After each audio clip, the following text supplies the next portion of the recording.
টাকা নিয়ে আমাদের মাথায় এমন কিছু ধারণা গেঁথে আছে যা সম্পদ বানানোর পথে বাধা হয়ে দাঁড়ায়। টাকা নিয়ে ভাবতে গেলেই কি টেনশন হয়? এটা কিন্তু ব্যক্তিগত কোনো দুর্বলতা না, এটা আমাদের মধ্যে প্রোগ্রাম করা। আসুন দেখে নিই কিভাবে মাত্র ৬টা ধাপে টাকা নিয়ে আমাদের চিন্তাভাবনা বদলে ফেলা যায়। প্রথমেই বুঝতে হবে টাকা নিয়ে আমাদের ভেতরের গল্পটা কি। এই গল্পটাই আমাদের সব সিদ্ধান্ত ঠিক করে দেয়। যেমন টাকা কি গাছে ধরে? এই কথাগুলো শুনতে শুনতে আমাদের মাথায় অভাবের চিন্তা গেঁথে যায়। আসলে ছোটবেলার অভিজ্ঞতা থেকেই ঠিক হয়ে যায় আমরা বড় হয়ে টাকা পয়সার সাথে কেমন আচরণ করব। এবার দ্বিতীয় ধাপ, টাকাকে একটা স্কোর কার্ড ভাবা যাবে না। অন্যের সাথে নিজের তুলনা করাটা খুবই ক্ষতিকর। সবসময় মনে রাখতে হবে আমরা কিন্তু যার যার নিজের দৌড়ে আছি। এতে হুট করে আবেগের বশে সিদ্ধান্ত নিতে হয় না। একমাত্র তুলনা হতে পারে নিজের সাথেই, মানে ১ বছর আগের অবস্থার সাথে এখনকার অবস্থার।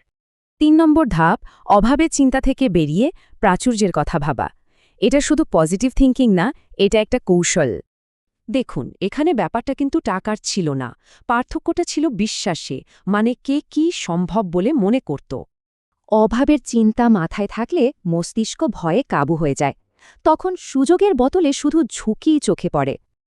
৪ নম্বর ধাপ, টাকাকে পুরস্কার না, একটা টুল বা হাতিয়ার হিসেবে দেখুন। কারণ টাকার উৎস বদলে গেলে আমাদের আচরণও বদলে যায়।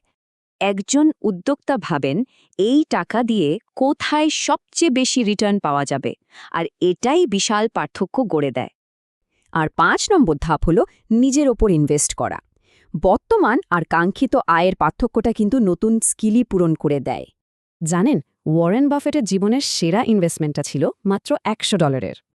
এটা কোনো শেয়ার ছিল না, ছিল একটা পাবলিক স্পিকিং কোর্স, যা তার কথা বলার আর বিশ্বাস অর্জনের ক্ষমতাটাই বদলে দেয়। আয় বাড়ি সমস্যার সমাধানের ক্ষমতার ওপর।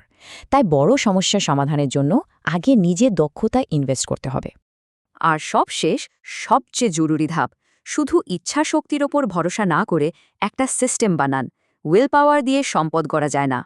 কারণ ইচ্ছা মতো সিদ্ধান্ত নিতে গেলেই ভুল হওয়ার সুযোগ থাকে, আর তখন দীর্ঘমেয়াদী লক্ষ্যগুলো হারিয়ে যায়।